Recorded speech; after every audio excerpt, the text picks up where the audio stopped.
The interior of the Zephyrian dreadnought was a maze of dark corridors and alien architecture that seemed designed to confuse intruders. The air was thick with chemicals that burned Cathara's respiratory system, while the gravity was nearly twice what the alien scientist was accustomed to. The human boarding party moved through this hostile environment with grim determination, their breathing apparatus and protective suits allowing them to function despite the harsh conditions. Lieutenant Colonel Peterson led the team through the ship's maintenance passages, following blueprints obtained by human intelligence operations. The route to the antimatter device required them to travel through heavily populated sections of the vessel, past crew quarters and civilian areas where Zephyrian families lived and worked. Cathara expected the humans to move quickly and quietly, avoiding contact with the enemy at all costs. Instead, they encountered something that changed the entire dynamic of their mission. In a storage compartment near the ship's central hub, they discovered a group of young Zephyrians huddled together in fear. The creatures were clearly juveniles, their scales still soft and their eyes wide with terror as explosions from the ongoing space battle shook the massive ship around them. "They're just kids," whispered Corporal Maria Santos, her weapon lowered despite the potential threat. They must have gotten separated from their families during the battle alerts. The young Zephyrians hissed and cowered as the humans approached, their natural instincts telling them to fear these alien invaders. Cathara watched in amazement as Santos slowly removed her emergency rations and medical supplies, placing them on the floor within reach of the frightened juveniles. She spoke softly in broken Zephyrian, using the few words the human military had learned for dealing with prisoners. "Food," Santos said in their language, pointing to the rations. "Help, no hurt." "Santos, we don't have time for this," Peterson warned, checking his chronometer. "We have less than 2 hours to reach the device." "I know, sir," Santos replied.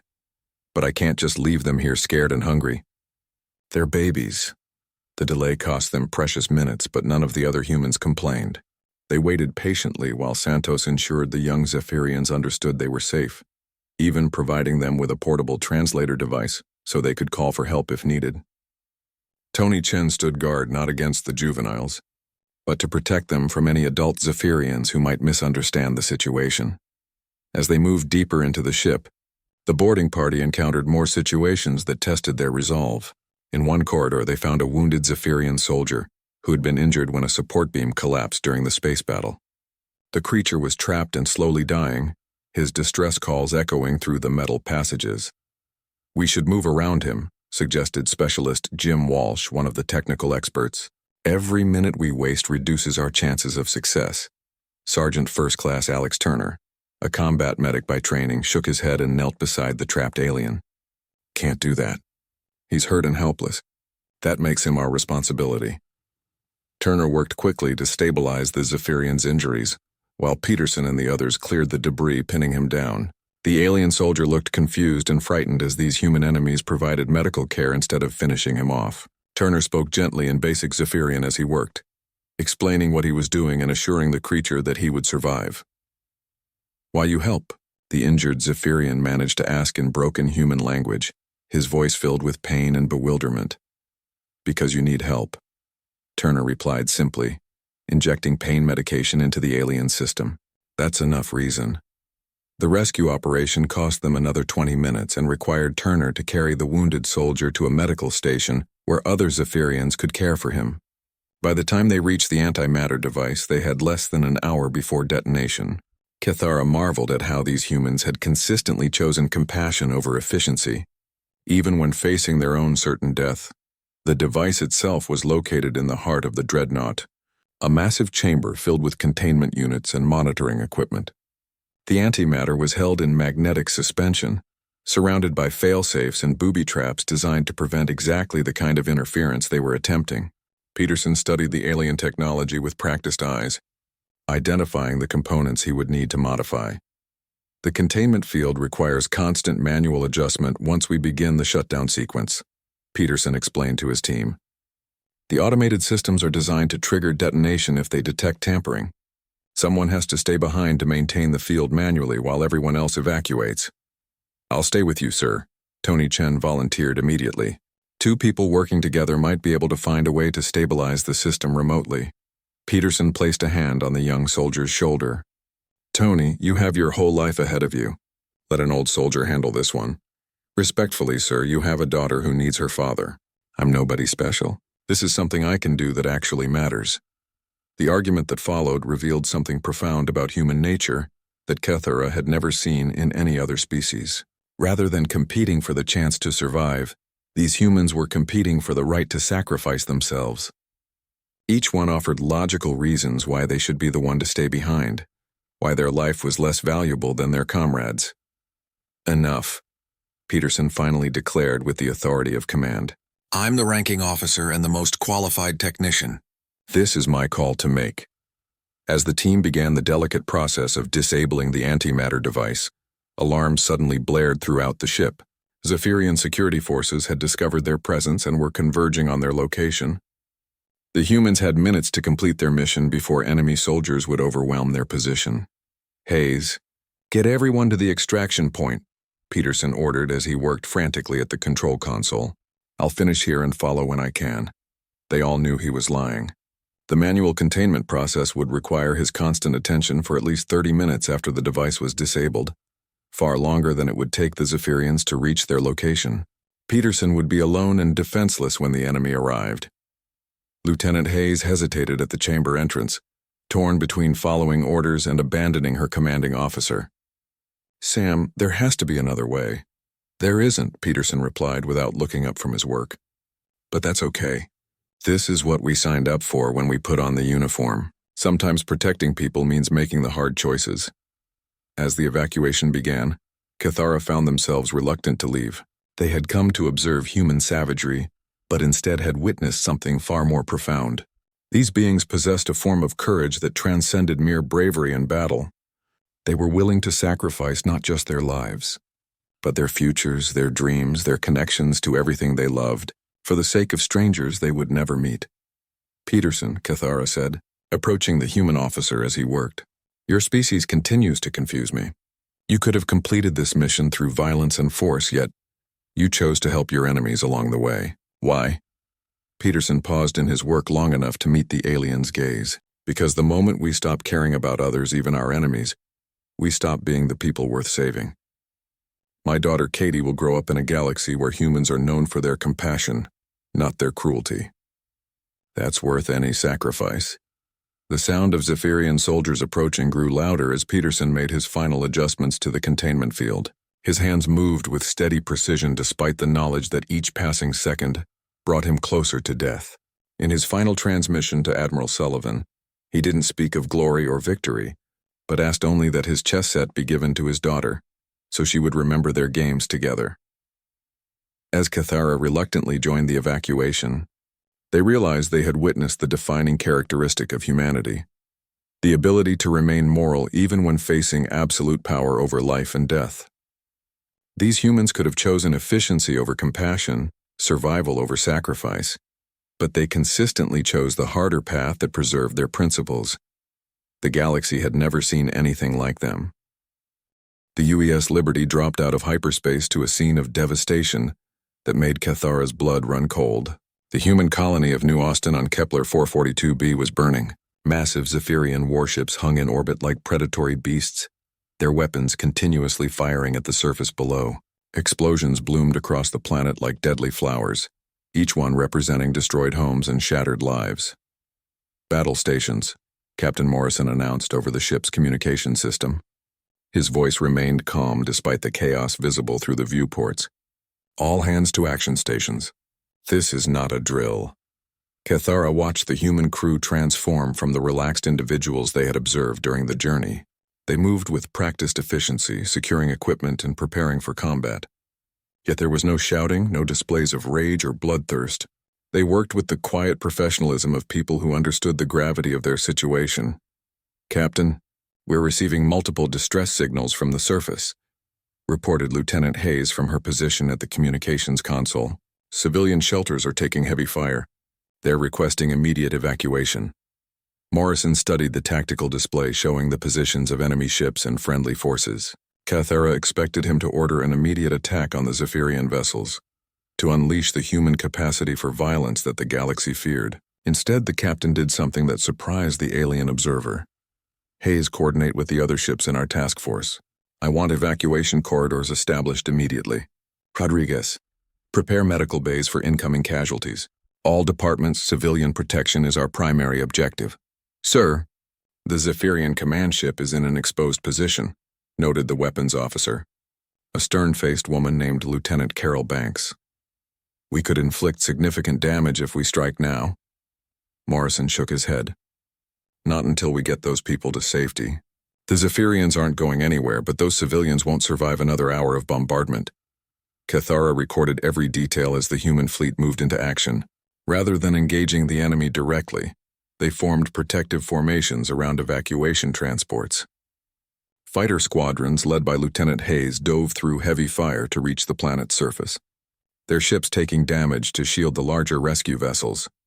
The alien scientist watched through the ship's cameras as human shuttles landed in the middle of active combat zones. Soldiers emerged under fire, not to attack enemy positions but to help civilians board the evacuation craft. Sergeant Rodriguez and his medical team set up triage stations right in the landing zones, treating wounded colonists while explosions shook the ground around them. There are Zephyrian wounded mixed in with the civilians, Rodriguez reported over the radio. Some of their ground troops got caught in their own bombardment. Treat them, Morrison replied without hesitation. Wounded is wounded. Cathara felt a strange sensation that took them a moment to identify as shock. The humans were providing medical care to enemy soldiers, the same beings who had been trying to kill them moments before. This violated every principle of warfare the scientist understood. Captain, why are you helping the Zephyrian wounded? Cathara asked. They are your enemies. Morrison turned from the tactical display, his expression serious but patient. They're hurt and defenseless. That makes them our responsibility, not our enemies. We don't kick people when they're down, no matter what uniform they wear. The evacuation continued for 6 hours. Human ships took heavy damage while maintaining their protective formations around the civilian transports. The crew of the Liberty worked tirelessly, treating wounded evacuees and providing supplies to the rescue teams on the surface. Cathara noticed how even the youngest crew members shared their personal rations with frightened children from the colony. When the last civilian transport cleared the planet's atmosphere, Morrison finally gave the order to engage the Zephyrian fleet. The human ships moved with precision and determination, their weapons targeting military vessels while carefully avoiding any strikes that might cause debris to fall on populated areas below. The battle that followed was unlike anything Cathara had expected. The humans fought with skill and courage, but they also showed remarkable restraint. When a damaged Zephyrian cruiser began venting atmosphere, human ships moved to assist with rescue operations even while under fire from other enemy vessels. Captain, sensors show life pods launching from the damaged cruiser, reported the sensor operator, Ensign Mark Davis. Some are heading toward the planet's surface. Dispatch rescue shuttles, Morrison ordered. Coordinate with their emergency frequencies. Lieutenant Banks looked confused. Sir, those are enemy survivors. They're people in distress, Morrison corrected. We don't leave people to die in space, period. Cathara watched human rescue teams risk their lives to save Zephyrian survivors. The same humans who had been fighting desperately against these aliens were now pulling them from damaged escape pods and providing medical care. It defied all logic the scientist understood about warfare and survival. The turning point came when long-range sensors detected something that changed the entire dynamic of the battle. Deep scans revealed Zephyrian egg-laying chambers in the asteroid belt, near their main battle formation. The discovery created an opportunity for a devastating attack that could cripple the enemy fleet, but it would also destroy thousands of Zephyrian offspring. We could launch a surprise attack through the asteroid field, suggested the tactical officer, Commander Steve Parker. Their ships are positioned to protect the breeding grounds. They wouldn't expect us to strike there. Morrison studied the tactical data for several minutes while the battle continued around them. Cathara anticipated that the human commander would seize this advantage, demonstrating the ruthless pragmatism that civilized species expected from a warrior race. Negative, Morrison finally decided. We reroute around the breeding grounds. Find another approach. Sir, that will cost us tactical advantage and put more of our people at risk, Commander Parker pointed out. I know, Morrison replied firmly, but we're not in the business of slaughtering children, even if they belong to our enemies. We'll find another way. The alternative attack route was longer and more dangerous.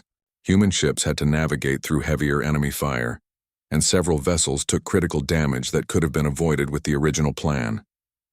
Kethara watched crew members die to protect enemy offspring that would never know of their sacrifice. As the battle reached its conclusion with the Zephyrian retreat, Kethara found themselves struggling to process what they had witnessed. These humans had fought with great skill and determination, but their primary focus throughout the entire engagement had been protecting the innocent and preserving life. They had chosen to take greater risks and accept higher casualties rather than compromise their principles. "Captain Morrison," Kethara said as the crew began damage control and casualty reports, "your species confuses me greatly. You had opportunities to achieve easy victory, yet you chose the more difficult path. Why?" Morrison looked tired but resolute as he surveyed the aftermath of the battle. "Because easy victories often come at the cost of your soul. We could have won faster by abandoning our principles. But then we wouldn't be the people worth fighting for in the first place." The alien scientist began to understand that everything the Galactic Council believed about humanity might be fundamentally wrong. These were not savage monsters driven by bloodlust, but rather a species that had somehow learned to wage war while maintaining their compassion. It was a combination that the galaxy had never seen before.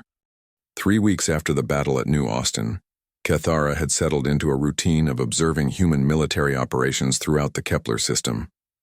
The humans had established forward bases on several planets, always taking care to minimize their environmental impact and treat local wildlife with respect. The alien scientists documented their methodical approach to warfare, noting how they prioritized intelligence gathering and diplomatic solutions before resorting to force. The morning everything changed began like any other. Kethara was in the ship's laboratory analyzing battle recordings when alarms suddenly blared throughout the Liberty. Captain Morrison's voice echoed through the corridors, calling all senior officers to an emergency briefing. The urgency in his tone made the alien scientist request permission to observe the meeting. Admiral Kate Sullivan appeared on the main communication screen, her weathered face showing the strain of command during wartime. Behind her, Kethara could see the bridge of the human flagship, bustling with activity as officers worked at various stations. The Admiral's expression was grim as she addressed the assembled commanders. "We have received critical intelligence from our deep reconnaissance teams," Sullivan began without preamble. "The Zephyrians are preparing to detonate a massive antimatter device that will destroy the entire Kepler system. The explosion would eliminate every planet, every moon, every living thing within a radius of 50 million kilometers." The briefing room fell silent as the implications sank in. Kethara felt their limbs grow weak as they processed the magnitude of the threat. Millions of human colonists, countless alien species, entire ecosystems would be wiped from existence in a single moment of destruction. "How long do we have?" asked Captain Morrison, his voice steady despite the terrible news. 18 hours until detonation," Sullivan replied. "The devices aboard the Zephyrian Command Dreadnought, heavily shielded and protected by their entire remaining fleet. Our tactical analysis indicates only one viable option for stopping them." Commander Parker leaned forward in his chair. "A preemptive strike on the Dreadnought," Sullivan nodded grimly. "Our combined fleet has enough firepower to penetrate their defenses and destroy the ship before they can activate the device. However, intelligence estimates indicate the Dreadnought carries approximately 50,000 Zephyrian personnel, including civilians, support staff, and family members." Kethara watched the human faces around the table as they absorbed this information. The alien scientist expected to see resolve, perhaps even relief that they had found a solution to the crisis. Instead, they saw anguish and internal conflict as the humans grappled with an impossible choice between preventing genocide and committing it. "There has to be another way," said Lieutenant Hayes, her voice tight with emotion. 50,000 people, Admiral. That's 50,000 lives." "I understand the moral implications," Sullivan replied, her own voice showing the strain. "But if we don't act, millions will die. The mathematics are clear." For the next 4 hours, Kethara observed something unprecedented in their long experience studying military organizations. The humans engaged in extensive debate about their options, exploring every possible alternative to the mass killing that seemed inevitable. They discussed boarding actions, sabotage missions, diplomatic overtures, and technical solutions that might disable the device without destroying the ship. Each proposal was met with practical objections. The dreadnought was too heavily defended for a conventional boarding action. Sabotage would require inside knowledge they didn't possess. The Zephyrians had refused all attempts at communication. Technical solutions would take weeks to implement when they had only hours remaining. Private Tony Chen, the young soldier Kithara had befriended during the journey, raised his hand hesitantly during the debate. His youth made him appear almost childlike among the seasoned officers, but his voice was steady when he spoke. "What if we tried a suicide mission?" Tony suggested. "A small team could potentially slip through their defenses in a stealth craft. If someone could get aboard and manually disable the device, it would save both the system and the people on that ship." The room erupted in discussion as officers examined the feasibility of such a plan. The consensus was that it was technically possible but would require someone to remain behind to maintain the containment field manually. It would be a one-way trip for whoever took on that responsibility. "I'll lead the mission," Lieutenant Colonel Sam Peterson announced, rising from his seat. The grizzled veteran had served in more campaigns than anyone else in the room, his uniform decorated with commendations for valor and service. "I've got the technical expertise to handle the antimatter containment, and my family is grown. I've had a good run." "Sam, you don't have to do this," Morrison protested. "We can find another way." Peterson shook his head with a sad smile. "Captain, sometimes there isn't another way. Sometimes you just have to do what's right and hope it matters." What happened next shocked Kethera to their core. One by one, other humans began volunteering for the suicide mission. Sergeant Rodriguez offered his medical skills for treating casualties during the boarding action. Lieutenant Hayes volunteered to pilot the insertion craft. Even young Tony Chen stepped forward, his face pale but determined. "You all have families, people who need you," Peterson tried to argue. "This should be my burden alone." "With respect, sir," Hayes replied. "We're all in this together. If someone has to die to save those worlds, then we'll share that responsibility. None of us became soldiers to let others face danger alone." Admiral Sullivan watched the volunteers with tears in her eyes. "I can only authorize a minimal crew for this mission. The more people we send, the greater the chance of detection. Peterson, Hayes, Chen, and 2 technical specialists. That's all." As the volunteers prepared for their mission, Kithara found themselves making an unexpected decision. They approached Captain Morrison with a request that surprised even themselves. "I want to accompany the boarding party," the alien scientist announced. Morrison looked startled. "Kithara, this is a combat mission with almost no chance of survival. Your research doesn't require you to take such risks." "Perhaps not," Kithara replied. "But I cannot stand by and watch these humans face death alone while I remain safely behind. If they are willing to sacrifice themselves for others, then perhaps I should witness that sacrifice firsthand." The stealth insertion craft launched 3 hours before the deadline, its advanced hull coating designed to avoid Zephyrian sensors. Kethara found themselves crammed into the small vessel with 5 humans who were flying toward certain death with remarkable calm. They shared stories of their families, made jokes to ease the tension, and checked their equipment with methodical precision. "You know," Tony Chen said as they approached the enemy dreadnought, "I always imagined I'd die in some heroic battle, fighting against impossible odds. I never thought it would be sneaking around trying to prevent a battle. Sometimes the most heroic thing you can do is make sure the battle never happens." Peterson replied, "Your daughter will understand that someday." "Tony." As their craft penetrated the outer defenses of the Zephyrian ship, Kethara realized they were witnessing something that would change their understanding of humanity forever. These beings were willing to die not for conquest or glory, but to preserve life itself. They faced annihilation with grace and dignity. Their final thoughts focused on the people they would save rather than the lives they would lose. The mission that followed would test everything Kethara thought they knew about the nature of courage, sacrifice, and what it truly meant to be civilized. Kethara stood before the massive crystal display in the council chambers, watching the swirling patterns of light that represented thousands of worlds across the galaxy. The alien scientist had served the Galactic Council for over 200 cycles, studying countless species and documenting their behaviors for the Great Archives. Today felt different, though, as High Commander Veltar approached with a data pad that would change everything. "We have a special assignment for you," Veltar said, his 6 arms moving in the traditional gesture of importance.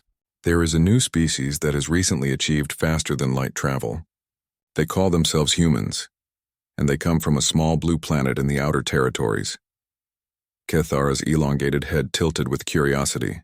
New species were always interesting, but the way Veltar spoke suggested something unusual about these humans. The scientist reached out with one of their 4 delicate appendages to accept the data pad, noting how the commander's usual calm demeanor seemed slightly troubled. "What makes them special?" Cathara asked, scanning the basic information displayed on the device. The humans appeared to be bipedal mammals with relatively short lifespans and primitive technology, compared to most galactic civilizations. Veltar's expression darkened. "They are violent beyond measure. Every report we have received describes them as savage warriors who solve every problem through conflict. They have been fighting wars on their home planet for their entire recorded history. Now they are expanding into space. And we must decide whether to invite them into our community or eliminate them before they become a threat to peaceful worlds." The scientist felt a chill run through their thin frame. The council rarely spoke of elimination, preferring to guide developing species toward enlightenment. For them to consider such drastic action meant these humans must be truly dangerous. "What do you need me to do?" Cathara asked, though they already suspected the answer. "You will embed with their military forces during their current conflict with the Zephyrian Empire. We need a complete behavioral analysis of how humans conduct warfare. Your reputation for objective observation makes you perfect for this task." Cathara knew about the Zephyrian conflict. The reptilian species had been expanding aggressively for decades, conquering worlds and enslaving populations. Most civilized species avoided them entirely, but apparently these humans had chosen to fight back. 3 days later, Cathara found themselves aboard a human transport vessel, heading toward the contested systems. The ship was smaller than expected, with narrow corridors and cramped quarters that seemed designed for efficiency rather than comfort. The air tasted strange, filled with unfamiliar scents that made the alien scientists slightly dizzy. Captain Jake Morrison greeted them at the docking bay. He was tall for a human, with short brown hair and eyes that seemed to take in every detail of his surroundings. His uniform was clean but worn, suggesting someone who cared about appearance but prioritized function over form. "Welcome aboard the UES Liberty," Morrison said, extending his hand in the human gesture of greeting. "I have to admit, this is the first time we've had a galactic observer join us for a combat mission." Cathara carefully shook the offered hand, noting the calluses that spoke of physical labor and the firm grip that conveyed confidence without aggression. "I appreciate your willingness to accommodate my research. I understand you are heading to engage the Zephyrian forces." Morrison's expression grew serious. "The situation at Kepler 442b is bad. The Zephyrians have been hitting our colonies hard, targeting civilian infrastructure. We're part of a task force moving in to establish evacuation corridors and push them back." As Morrison led them through the ship, Cathara observed the crew with scientific interest. The humans moved with purpose but without the frantic energy the scientist had expected from a warlike species. They maintained their equipment with careful attention to detail, speaking quietly among themselves and occasionally sharing what appeared to be jokes based on the laughter that followed. "That's Lieutenant Commander Lisa Hayes," Morrison said, pointing to a woman with red hair who was reviewing star charts with her team. "She's our best pilot and heads up our rescue operations. The man next to her is Sergeant Danny Rodriguez, our chief medical officer." Cathara noticed how Morrison spoke about his subordinates with obvious respect and pride. The scientist had studied many military organizations across the galaxy, and most commanders viewed their troops as expendable resources.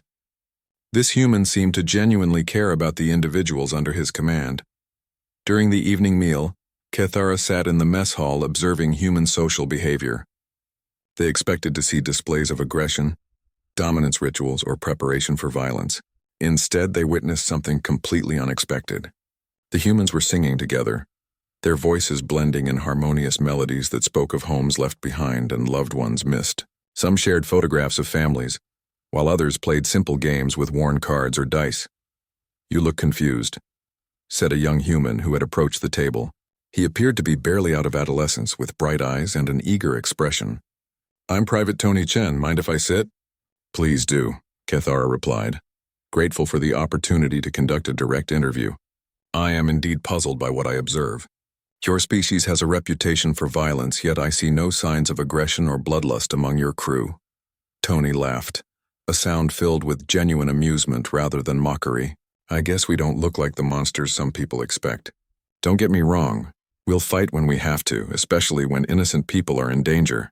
But fighting isn't who we are. It's just something we do when there's no other choice. But surely you must feel excitement about the coming battle. Anticipation of victory over your enemies. The young soldier's expression grew thoughtful. Honestly, I'm scared. We all are. Nobody wants to die and nobody wants to kill anyone else. But the Zephyrians are hurting families, destroying homes, enslaving people who just want to live in peace. Someone has to stand up to them. Cathara spent the next several days conducting similar conversations with crew members throughout the ship. Each human told a similar story about reluctant warriors motivated by protection rather than conquest. They spoke of the Zephyrian atrocities with anger, but that anger seemed directed at the actions rather than the species itself. Captain Morrison provided access to their military doctrine and training materials. The scientist was surprised to find extensive sections on civilian protection, rules of engagement that prioritized minimizing casualties, and protocols for treating prisoners with dignity. These were not the teachings of a savage warrior culture. As the UES Liberty approached the Kepler system, Cathara realized their initial assumptions about humanity might be completely wrong. The Council had sent them to document monsters, but these humans seemed more like reluctant guardians driven to violence only by the need to protect others. The scientist began to wonder what else the galactic community had misunderstood about this remarkable species. 6 months after the Kepler incident, Cathara stood once again before the massive crystal displays in the Council chambers, but everything had changed. The alien scientist carried with them a data archive that contained thousands of hours of recordings, detailed behavioral analysis, and observations that would challenge every assumption the galactic community held about humanity. The weight of responsibility felt heavier than any physical burden they had ever carried. High Commander Veltar approached with his usual measured steps, but Cathara could sense the anticipation radiating from his imposing form. Behind him, the full council had assembled to hear the report that would determine humanity's fate. Representatives from dozens of species filled the chamber, their varied forms creating a tapestry of galactic civilization that had never before encountered beings quite like humans. The Council is ready to hear your assessment, Veltar announced, his 6 arms moving in formal patterns. Your recommendation will determine whether we extend membership to this species or authorize their elimination as a threat to galactic peace. Cathara activated the holographic display system, filling the chamber with images from their time among the humans. The first recordings showed the rescue operations at New Austin, with human soldiers risking their lives to evacuate civilians while under heavy fire. Murmurs of confusion rippled through the assembled representatives as they watched supposed savages prioritizing the protection of non-combatants. Honorable Council members, Cathara began, their voice carrying clearly through the vast chamber.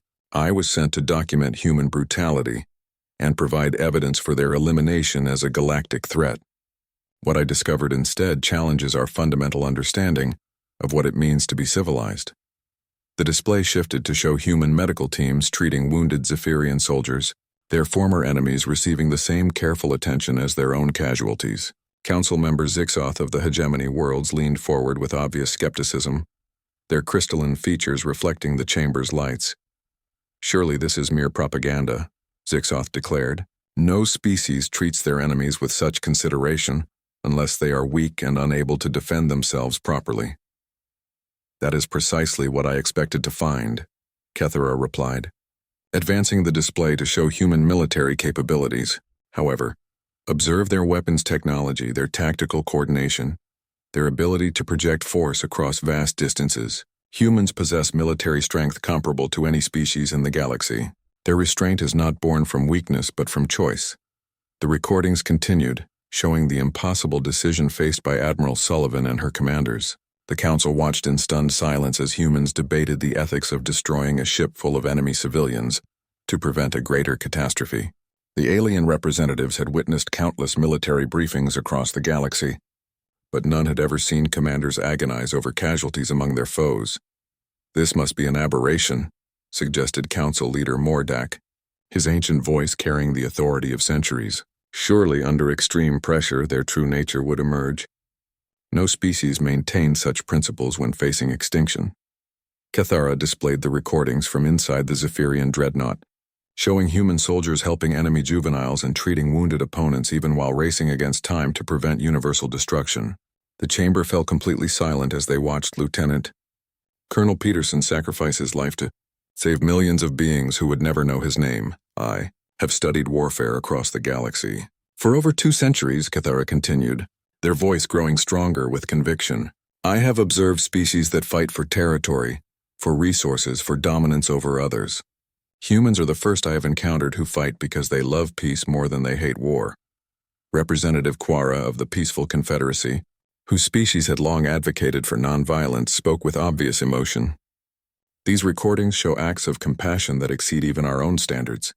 How is this possible among a species with such capacity for destruction? That is precisely the point, Cathara explained, manipulating the display to show human cities, art, and cultural achievements. Humans have evolved beyond the basic survival instincts that drive most species. They possess advanced weapons but refuse to use them indiscriminately. They have the ability to dominate others but choose instead to protect them. They represent the next step in the evolution of consciousness itself. The debate that followed lasted for hours as council members struggled to process information that contradicted everything they believed about the relationship between power and morality. Some argued that such restraint made humans unpredictable and therefore dangerous. Others suggested that beings capable of such sacrifice were too valuable to risk in combat situations. Finally, Elder Vexhan of the Ancient Orders spoke with the wisdom of millennia. If what we have seen is accurate, then humanity represents something unprecedented in galactic history. They have achieved the rarest combination of capability and conscience. The question before us is not whether they deserve membership in our community, but whether our community deserves to benefit from their presence. Cathara presented their final analysis, the culmination of months of observation and reflection. Honorable Council, humanity does not seek to conquer or dominate. They seek to serve and protect.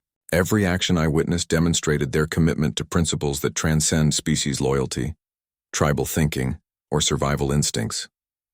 They have learned to see universal rather than particular value in conscious life.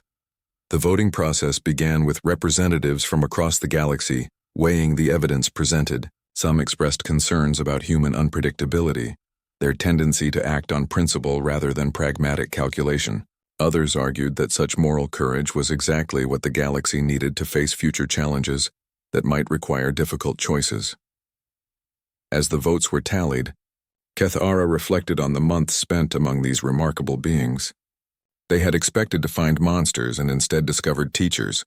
The humans had shown them that true strength lay not in the ability to destroy, but in the restraint to preserve. They had demonstrated that the highest form of evolution was not physical or technological, but moral. The vote is unanimous, announced Council Leader Mordak, his voice carrying surprise and respect. Humanity is granted full membership in the Galactic Council, with an unprecedented recommendation for leadership positions in our peacekeeping and humanitarian efforts. But Cathara was not finished. They activated one final display, showing images of human children playing, artists creating beauty, scientists pushing the boundaries of knowledge, and ordinary people living ordinary lives with extraordinary decency. Honorable Council, Cathara concluded, I was sent to determine whether humanity was ready for the galaxy. I have concluded instead that the question is whether the galaxy is ready for humanity. They will challenge us to be better than we are, to reach beyond our limitations, to see possibilities we never imagined. They will teach us that true civilization is measured not by what we can destroy, but by what we choose to preserve. The chamber erupted in discussion as representatives contemplated a future shaped by human moral philosophy. Some felt excitement at the prospect of learning from these remarkable beings. Others experienced apprehension at the changes humanity might bring to established galactic order. As the session concluded, Cathara submitted their final report with a personal addendum that would be studied by xenobiologists for generations to come. I observed a species that had learned to wage war without losing their souls, to exercise power without abandoning their principles, to face extinction while maintaining their compassion. If the galaxy can learn even a fraction of what humans have achieved, We will enter an age of unprecedented peace and prosperity. The report that was meant to document savagery instead became the foundation for a new era in galactic civilization, one guided not by fear and competition, but by the radical human belief that strength should serve justice, and that the measure of any society is found not in its ability to destroy its enemies, but in its willingness to save them. Years later, as human ideals slowly transformed galactic culture, Cathara would be remembered as the scientist who discovered that sometimes the greatest revelations come not from finding what you expect, but from having the courage to recognize when everything you believed was wrong.